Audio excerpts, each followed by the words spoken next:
तो बच्चों कैसे हैं आप सब। मैं उम्मीद करता हूँ आप सब बहुत अच्छे होंगे, बहुत बढ़िया होंगे। तो हम लोग भारतीय संविधान का लेक्चर देख रहे थे और भारतीय संविधान के लेक्चर में हम लोगों ने मौलिक अधिकार के बारे में बेसिक उसकी पृष्ठभूमि देख लिया था कि मौलिक अधिकार को आखिर भारतीय संविधान में शामिल करने की जरूरत क्यों पड़ी और एक व्यक्ति के रूप में मौलिक अधिकार की क्या आवश्यकता होती है उसके जीवन में या उसकी गरिमा में या उसके विकास में। तो ये सारी चीजें कल हम लोगों ने देख लिया था। तो आज हम लोग मौलिक अधिकार बेसिक कहाँ से स्टार्ट होता है, जो कि आर्टिकल 12 से स्टार्ट होता है, आज उसको देखेंगे और समझेंगे। तो वीडियो को स्टार्ट करने से पहले सबसे पहले आप सब्सक्राइब कर लीजिए ताकि ऐसे ही वीडियो लेक्चर आपको मिलता रहे और आपकी तैयारी में मददगार साबित होता रहे। तो चलिए वीडियो को स्टार्ट करते हैं। आज हम लोग देखेंगे कि मौलिक अधिकार की शुरुआत कहाँ से होती है, किस आर्टिकल से होती है, ठीक है ना। तो चलिए वीडियो को स्टार्ट करते हैं दोस्तों। तो सबसे पहले हम देखेंगे अनुच्छेद 12। अनुच्छेद 12 क्या कहता है। अनुच्छेद 12 में मौलिक अधिकार से संबंधित सारी परिभाषाएं दी गई हैं, ठीक है ना। 12 से स्टार्ट होता है, अमूमन लोग 14 से पढ़ना स्टार्ट करते हैं लेकिन हमें 12 से ही देखना है, ठीक है। चलिए अब अनुच्छेद 13 क्या कहता है। अनुच्छेद 13 कहता है कि मूल अधिकारों से असंगत या उनका अल्पीकरण करने वाली विधियों के बारे में इसमें बोला गया है कि मूल अधिकार फंडामेंटल राइट्स से रिलेटेड अगर कोई नियम कानून है तो वो ठीक है, या अगर उससे असंगत या उससे अलग होकर कोई नियम कानून बनता है जो मनुष्य के गरिमा, उसके मूल अधिकार या जो भी उसके फंडामेंटल राइट्स उसके खिलाफ जाता है, तो उस अधिकार को क्या कर दिया जाएगा, उस अधिकार को समाप्त कर दिया जाएगा। ये बात कहता है अनुच्छेद 13 में, ठीक है। चलिए अब फर्स्ट देखते हैं। फर्स्ट हमारा फंडामेंटल राइट क्या है, वह समता का अधिकार, ठीक है। समता का अधिकार है और ये किस आर्टिकल से किस आर्टिकल तक है, आर्टिकल 14 से लेकर आर्टिकल 18 तक दिया गया है समता के अधिकार के बारे में। चलिए आइए इसको देखते हैं, समझते हैं। तो अनुच्छेद 14 क्या कहता है। अनुच्छेद 14 ये कहता है कि यह विधि के समक्ष समता या भारतीय भू क्षेत्र के सभी व्यक्तियों को विधि द्वारा समान संरक्षण की व्यवस्था करता है। भारत में जो भी विधि कानून लागू है उसके अंतर्गत सभी नागरिक क्या है, समान है, इक्वल है और उनका किसी भी भू क्षेत्र में उनके बच बचाव समान संरक्षण की बात जो है यह आर्टिकल 14 में कही गई है, ठीक है। यानी भारत के किसी भूभाग में वो बराबर होगा, इक्वल होगा, ये बात जो है आर्टिकल 14 में कही गई है। चलिए अब आर्टिकल 15 देखते हैं। अनुच्छेद 15 क्या कहता है। यह कहता है धर्म, इसको ध्यान से समझिएगा, धर्म, प्रजाति, जाति, लिंग, जन्म स्थान में से किसी के भी आधार पर नागरिकों में, ध्यान दीजिएगा, विभेद, ठीक है ना, इन सारों चीजों के अलावा नागरिकों में विभेद करने की मनाही करता है, ठीक है ना, बड़ा इंपॉर्टेंट है। यानी धर्म के आधार पर, प्रजाति के आधार पर, जाति के आधार पर, लिंग के आधार पर, जन्म स्थान के आधार पर, उससे किसी भी आधार पर विभेद हम नहीं कर सकते हैं। यानी अगर वो भारतीय भूभाग का है तो वो भारतीय नागरिक है, यह बात कहता है अनुच्छेद 15 के अंदर ये बात कही गई है, ठीक है ना। चलिए अनुच्छेद 16 को देखते हैं। अनुच्छेद 16 क्या कहता है। अनुच्छेद 16 यह कहता है कि सार्वजनिक पदों पर नियुक्ति के संबंध में सभी नागरिकों को समान अवसर प्रदान करने से है, ठीक है ना। वह व्यक्ति भारत के किसी भी भूभाग का हो सकता है और अगर सार्वजनिक पद निकले हुए हैं तो उस पर वो क्या कर सकता है, आवेदन कर सकता है। यानी सभी को उस पर इक्वल आवेदन करने का अधिकार है, ठीक है ना। यह बात बोला गया है अनुच्छेद 16 में बोला गया है, ठीक है ना। चलिए अनुच्छेद 17 देखते हैं, सबसे ज्यादा इंपॉर्टेंट, एग्जाम में पूछे जाने वाला अनुच्छेद 17, जिससे क्वेश्चन आता ही आता है, ठीक है ना। अनुच्छेद 17 क्या कहता है। अनुच्छेद 17 कहता है यह अस्पृश्यता के अंत की व्यवस्था करता है।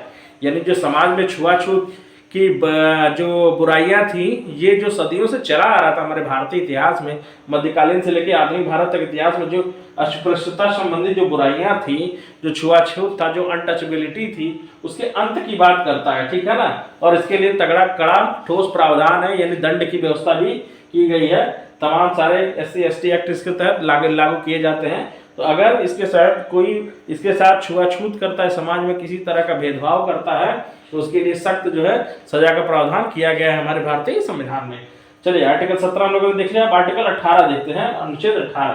तो अनुच्छेद 18 क्या कहता है, यह उपाधियों के अंत से संबंधित है, ठीक है ना। यह उपाधियों के अंत से संबंधित है। आइए इसको थोड़ा डिटेल देखते हैं, समझते हैं कि किस तरह के उपाधियों की बात यह कर रहा है।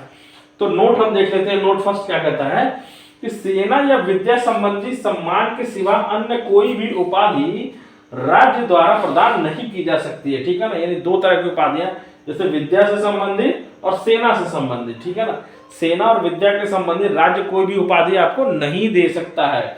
और भारत का कोई भी नागरिक किसी भी अन्य देश से बिना राष्ट्रपति के, ठीक है ना, बिना राष्ट्रपति के आज्ञा की कोई भी उपाधि स्वीकार नहीं कर सकता। इसको ध्यान से समझिएगा, बिना राष्ट्रपति के, यानी कोई अन्य देश अगर उसको उपाधि देता है तो राष्ट्रपति यानी प्रेसिडेंट की परमिशन इसमें बहुत ज्यादा इंपॉर्टेंट है। अगर वो हाँ बोलेंगे तो वो उपाधि धारण की जाएगी भारतीय नागरिक के द्वारा। चलिए इसी में एक सेकंड नोट भी देख लेते हैं कि भारत सरकार द्वारा भारत रत्न, पद्म विभूषण, पद्मश्री एवं सेना द्वारा परमवीर चक्र, महावीर चक्र और वीर चक्र आदि पुरस्कार जो है अनुच्छेद 18 के तहत ही क्या किए जाते हैं, ये दिए जाते हैं। ये तमाम सारे जो पुरस्कार दिए जाते हैं, भारत रत्न हो गया, पद्म विभूषण हो गया, पद्मश्री हो गया, सेना द्वारा परमवीर, महावीर, वीर चक्र आदि जो है ये अनुच्छेद 18 के तहत ही दिए जाते हैं। इसको ध्यान रखिएगा, समझने के लिए बहुत ज्यादा जरूरी है। चलिए अब दूसरा हम अधिकार देख लेते हैं। दूसरा जो अधिकार है हमारा वो है स्वतंत्रता का अधिकार। ठीक है ना, हमारे जो मौलिक अधिकार में वो दूसरा अधिकार है वह है स्वतंत्रता का अधिकार। तो आइए इसको देखते हैं और समझने की कोशिश करते हैं कि इस अधिकार के तहत कौन कौन से प्रावधान हमको दिए गए हैं एज ए भारतीय नागरिक होने के नाते। चलिए तो अनुच्छेद 19 में 6 तरह के स्वतंत्रता का अधिकार दिया गया। अनुच्छेद 19 के तहत अगर बात किया जाए तो 6 तरह की स्वतंत्रता की बात जो है यह करता है। तो आइए 6 को देखते हैं, समझने की कोशिश करते हैं।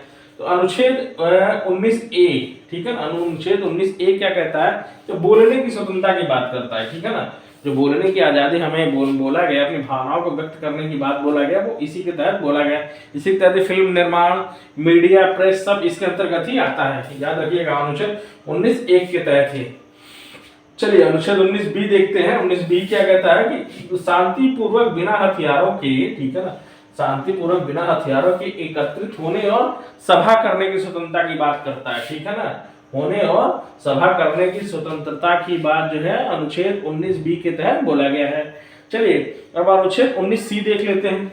अनुच्छेद 19C क्या कहता है, संघ बनाने की स्वतंत्रता। ठीक है ना, संघ बनाने की स्वतंत्रता जो है अनुच्छेद 19C के तहत वो दिया गया है।